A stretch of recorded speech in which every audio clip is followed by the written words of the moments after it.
Hello, good morning. Nandito tayo ngayon sa baybayin ng Boracay. Ngayon ay araw ng Biyernes Santo. Yan. Kung saan, ayan, makikita natin daming naliligo. Mas masabay sa tampisaw ng init ng ating summit. Ayan. Napakarami pong mga bisita ngayon dito sa Boracay. So, pasensya, medyo di maganda yung boses. Paos po ang inyong lingkod. Ayan o. Napakarami pong naliligo. Nag-i-enjoy dito sa Boracay ngayon. Ayan. Pati ako. Pawis na sa init. Napakaganda po ng kanilang buhangin. Napakaputi. Ayan. So, napakalinis na po yung kanang Boracay ngayon. Yung lugar. So, dati, madumi dahil sa di na po naalagaan ng mga owners ng mga establishment dito. So, salamat kay Tatay Digong at na iayos muli yung ganda ng Boracay.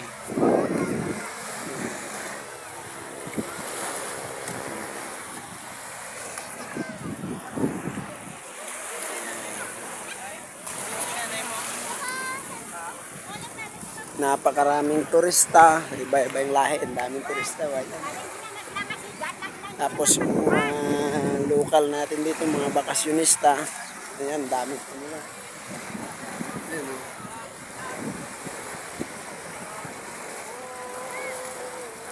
Ayan.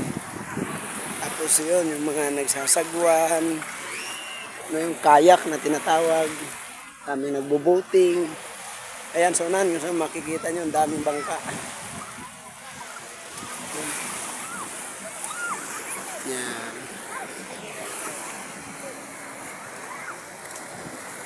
So, sa lawak ng baybayin ng Boracay, halos mapuno ng tao, guys. Napakarami. Hello, sir. Ayan, say hi. Ayan.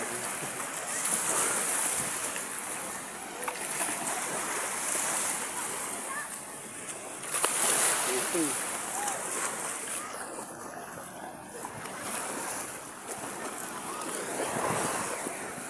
yan, dami ng tatampisaw. Napakasarap maligo dito sa malinis at maputing buhangin ng Boracay.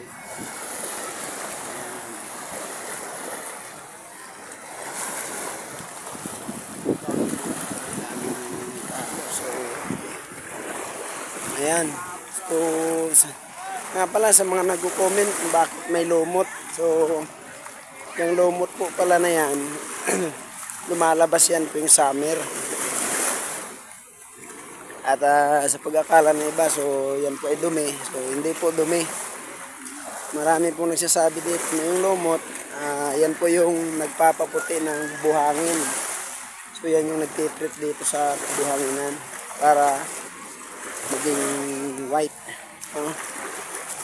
Pagka dumating yung habagat, ayan, makikita natin napakalinis po ng area na to. So, dito tayo sa station 3. Ngayon, papunta tayo ng station 1 to station 3 po yung laki namin. So, siya yung mga tropa peps, mga J Brothers ng doon, ayan o. Si Bartolo Brothers, so lumiit lang siya. Yan, Bartolo Brothers. Pakita mo yung tato mo. Yan. Para hindi sayang ang tato.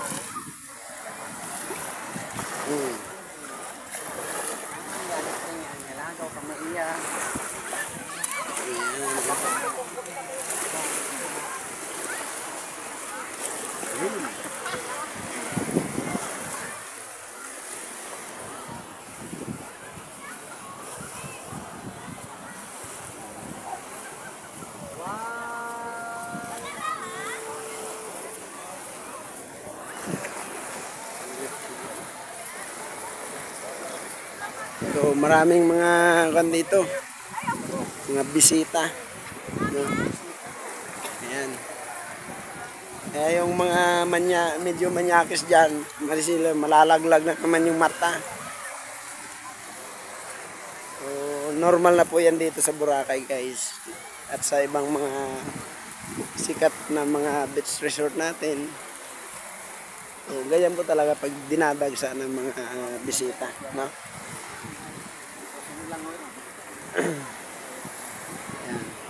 Ayan. Dami. Libo-libong bisita po ngayon ang dumagsa dito sa Boracay guys. Napakaraming bisita from station 1 to station 3. So nilakad namin yan, puno-puno talaga yung baybayin ng mga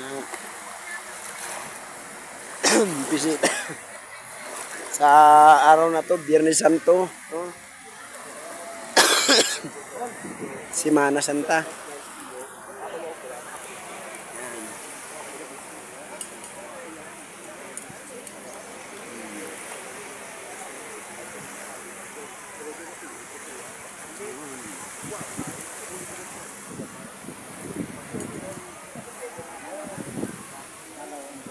So, yung nga sila mong iban?